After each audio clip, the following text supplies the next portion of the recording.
Bismillahirrahmanirrahim. Assalamualaikum warahmatullahi wabarakatuh. Perkenalkan, nama saya Alfu Alfian dari kelas PAIB. Di sini saya akan menjelaskan tentang teori behavioristik dalam pendidikan Islam.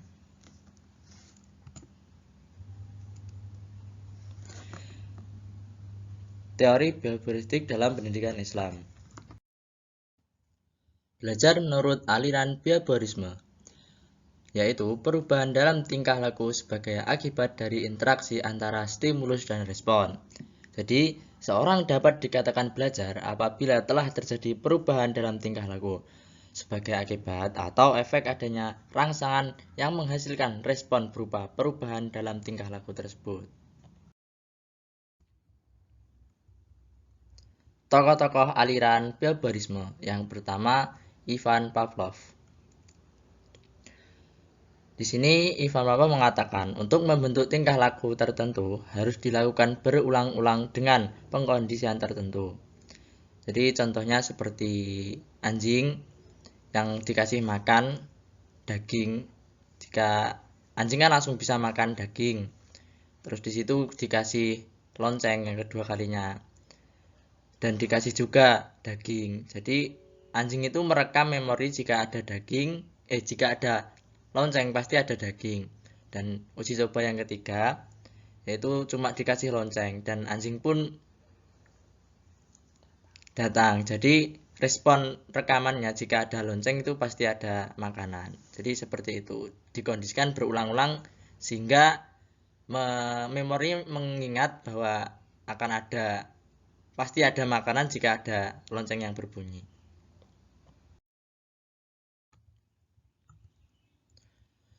Tokoh aliran behaviorisme yang kedua adalah Edward Lee Thorndike. Thorndike juga menemukan beberapa hukum tentang belajar sebagian berikut.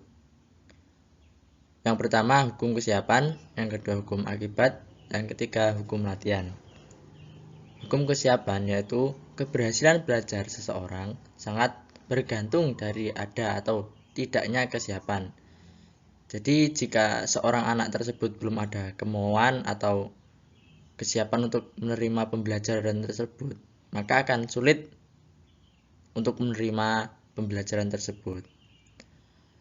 Dan hukum akibat yakni implikasinya adalah apabila diharapkan agar seorang anak mengulangi respon yang sama, maka diupayakan untuk menyenangkan dirinya, misalnya dengan memberi hadiah atau pujian.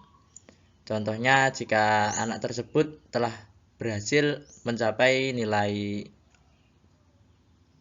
yang bagus atau nilai yang dimaui oleh gurunya. Contoh, jika anak-anak bisa mencapai nilai 80 akan diberi hadiah. Nah, di situ nanti akan membuat anak semakin giat belajar dan bisa mencapai apa yang gurunya inginkan. Yang ketiga, hukum latihan. Hukum latihan yaitu bahwa hubungan stimulus dan respon akan semakin kuat apabila terus-menerus dilatih dan diulang. Sebaliknya, yang hubungan akan semakin lemah jika tidak pernah diulang, maka makin sering pelajaran diulang, maka semakin dikuasailah pembelajaran tersebut.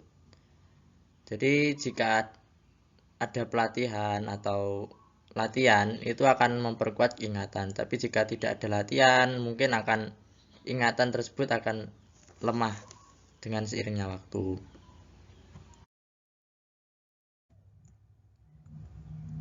Yang ketiga adalah tokoh John Berdus Weston.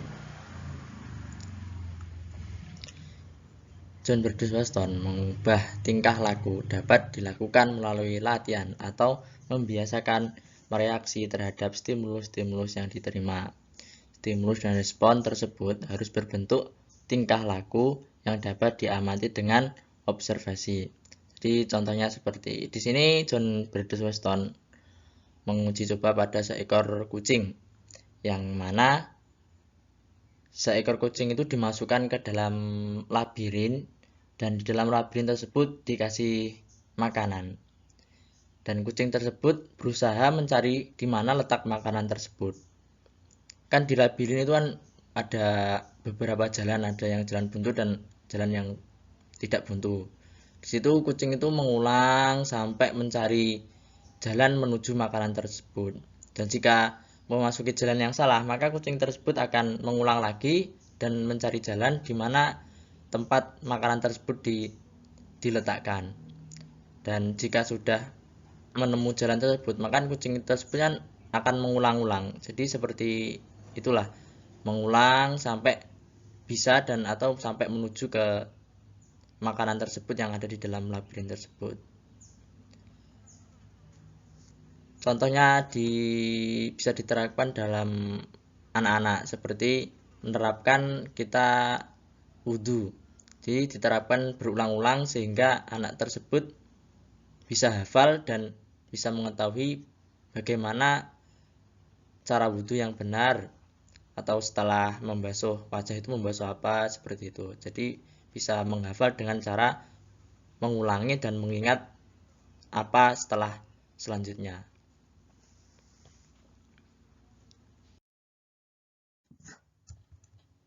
Tokoh behaviorisme yang keempat adalah Bruce Frederick Skinner. Operant condition yang diberi kondisi adalah respon R, memberi penghargaan atau sebagai penguat terhadap respon, agar tingkah laku itu terus-menerus diulang, serta untuk memotivasi agar berlanjut kepada komponen tingkah laku selanjutnya sampai akhirnya pada pembentukan tingkah laku puncak yang diharapkan. Jadi seperti jika anak mendapat nilai 100, itu guru akan memberi hadiah. Dan maka anak tersebut akan menginginkan hadiah tersebut. Maka anak itu akan selalu atau terus-menerus belajar sehingga biar mendapatkan nilai yang bagus dan agar bisa mendapatkan hadiah yang diberikan oleh gurunya tersebut.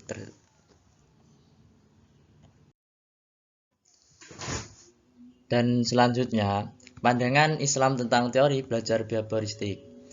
Jadi teori behavioristik dalam pendidikan agama Islam itu sudah ada sejak dulu dan sudah ada dalam Al-Quran di dalam surat At-Toha ayat 132 yang berbunyi wa'mur ahlaka bis-sholati wastabir 'alaiha, dan perintahkanlah kepada keluargamu untuk melaksanakan salat dan bersabarlah kamu dalam mengerjakannya. Jadi seperti contoh di gambar itu seorang anak kecil sedang melakukan salat. Jadi orang tua selalu mengajarkan anaknya sejak kecil. Jadi untuk melatih agar bisa mengerjakan sholat dengan baik dan benar.